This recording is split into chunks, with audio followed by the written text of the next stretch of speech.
తగ్గించడానికి అవకాశం ఉంటుంది. అప్పటి వరకు కూడా ఇది ఇది గండిని క్లియర్ చేసే వరకు అవకాశం ఉండే పరిస్థితి అయితే కనిపించట్లేదు. దీంతో ఎవరి ప్రయత్నాలు వాళ్ళు చేస్తున్నటువంటి పరిస్థితి అయితే కనిపిస్తుంది. ఇప్పటికే ఇరిగేషన్ మంత్రి నిమ్మల రామానాయుడు గత 5 రోజులుగా ఇక్కడే ఉండి అధికారులు పర్యవేక్షణలో ఈఎన్సీ వెంకటేశ్వరరావు, అదేవిధంగా ఇరిగేషన్ స్పెషల్లో చీఫ్ సెక్రటరీ సాయి ప్రసాద్, మాజీ మంత్రి దేవినేని ఉమా మొత్తం అందరూ కూడా ప్రస్తుతం అయితే ఇక్కడే ఉండి వీళ్ళందరూ కూడా పర్యవేక్షణ చేస్తున్నటువంటి పరిస్థితి అయితే ఉంది. కొద్దిసేపటి క్రితం రాజమండ్రి ఎంపీ పురంధరేశ్వరి, అదేవిధంగా ఒక్కొక్కరు కూడా ఇప్పుడే సీఎం చంద్రబాబు కూడా ఏరియల్ సర్వే ద్వారా మొత్తం అసలు ఈ ప్రదేశాన్ని ఒక్కసారి చక్కెర్లు కూడా చూసినటువంటి పరిస్థితి అయితే కనిపిస్తుంది.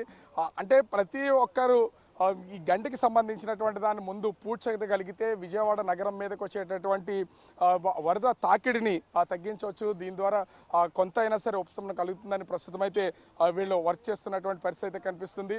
ఓవరాల్గా చూస్తే రంగంలోకి దిగినటువంటి ఆర్మీ టీం కూడా ప్రస్తుతం వాళ్ళు ఏ విధంగా సహాయం అందించాలి, ఇక్కడ ఉన్నటువంటి వర్క్ చేస్తున్నటువంటి సిబ్బందికి వాళ్ళ ద్వారా చేతనైనంత సాయం చేయడానికి ప్రస్తుతం వాళ్ళ రోప్స్ అయితే రెడీ చేస్తూ ఉన్నారు.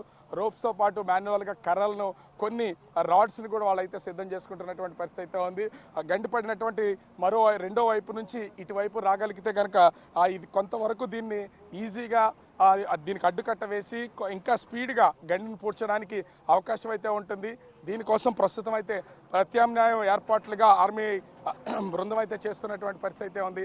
మరోపక్క అధికారులు ఎక్కడికక్కడే పర్యవేక్షణ చేసి ప్రస్తుతం అయితే ఈ గండికి సంబంధించిన దాన్ని బండరాళ్లతో పోడ్చడానికైతే ప్రయత్నాలు కొనసాగుతున్నటువంటి పరిస్థితి ఉంది.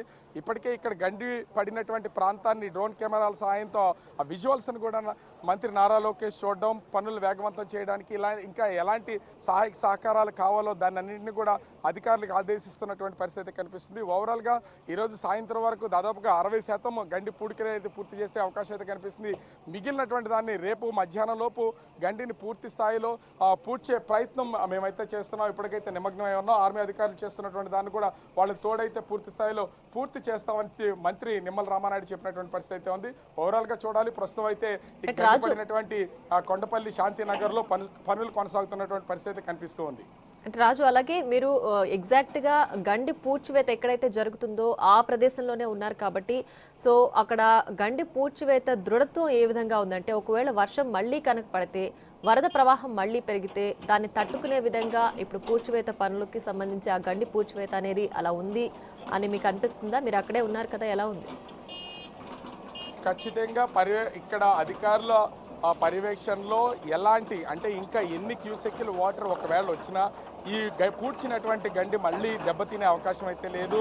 ఎందుకంటే కొట్టుకుపోకుండా ఉండేలాగా వేస్తున్నటువంటి బండరాళ్ళను ఒకసారి కెమెరా పర్సన్ అరుణ్ చూపిస్తున్నటువంటి విజువల్ చూడవచ్చు. ఇక్కడ వేస్తున్నటువంటి బండరాళ్లను ఒక్కొక్కటి 1 టన్నుకు పైనే 1000 కేజీల నుంచి ఇంకా ఎక్కువ బరువు ఉన్నటువంటి భారీ బండరాళ్ళను తీసుకొచ్చి ఇక్కడైతే వేస్తున్నటువంటి పరిస్థితి అయితే ఉంది. అంటే గంటకి 10 లారీలు మాత్రమే బండరాళ్లను డంప్ చేస్తున్నారంటే అర్థం చేసుకోవచ్చు ఏ స్థాయిలో తీసుకుని వస్తున్నారనేది.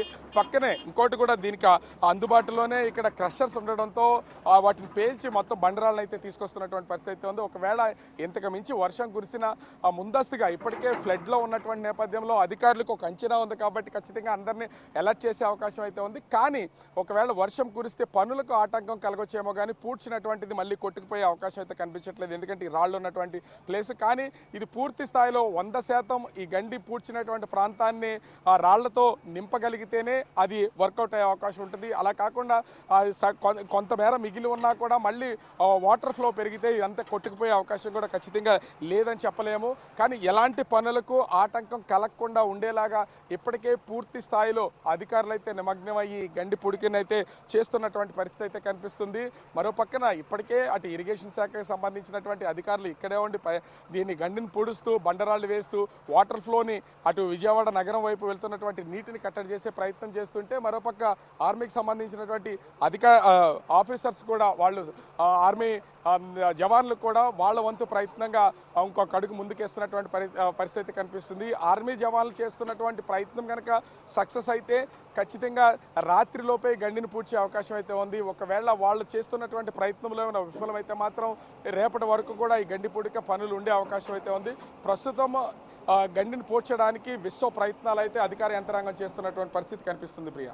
రైట్ రాజు, అలాగే ఆ గండి ఎక్కడైతే పూడ్చివేస్తున్నారో అక్కడంటే ప్రస్తుతానికి వర్షం లేదు కాబట్టి పనులు వేగవంతంగా పూర్తవుతున్నాయి. ఒకవేళ వర్షం పడి ఒకవేళ డిలే అయితే కూడా ఈ గండి పూడ్చివేత పనులు రేపటిలోపు ఫినిష్ అయ్యే అవకాశం ఉందంటారా? ఖచ్చితంగా రేపు సాయంత్రం లోపు ఈ పనులు పూర్తి చేయాలనే ఉద్దేశంతోనే వేగంగా అధికార యంత్రాంగం అయితే పనిచేస్తున్నటువంటి పరిస్థితి ఉంది. మనం కూడా చూడొచ్చు ఇక్కడ విజువల్లో కనిపిస్తున్నటువంటి ఇరిగేషన్ మంత్రి నిమ్మల రామానాయుడు, పక్కన ఈఎన్సీ చీఫ్ ఇంజనీర్ వెంకటేశ్వరరావు, అదేవిధంగా ఐఏఎస్లు సాయి ప్రసాద్, అదేవిధంగా మాజీ మంత్రి దేవినేని ఉమా ఇక్కడే ఉండి కంటిన్యూగా వాళ్ళు అధికారులతో సమన్వయం చేస్తూ ఎక్కడికక్కడ పనులనైతే పర్యవేక్షణ చేస్తున్నటువంటి పరిస్థితి ఉంది. ఒక పక్కన ఆర్మీకి సంబంధించినటువంటి టీంతో వీళ్ళు మాట్లాడుతూనే ఉన్నారు. అంటే స్టార్టింగ్లో కూడా ప్రస్తుతం మేము నిలబడి ఉండి చూపిస్తున్నటువంటి ఈ ప్లేస్లోకే ఆర్మీకి సంబంధించినటువంటి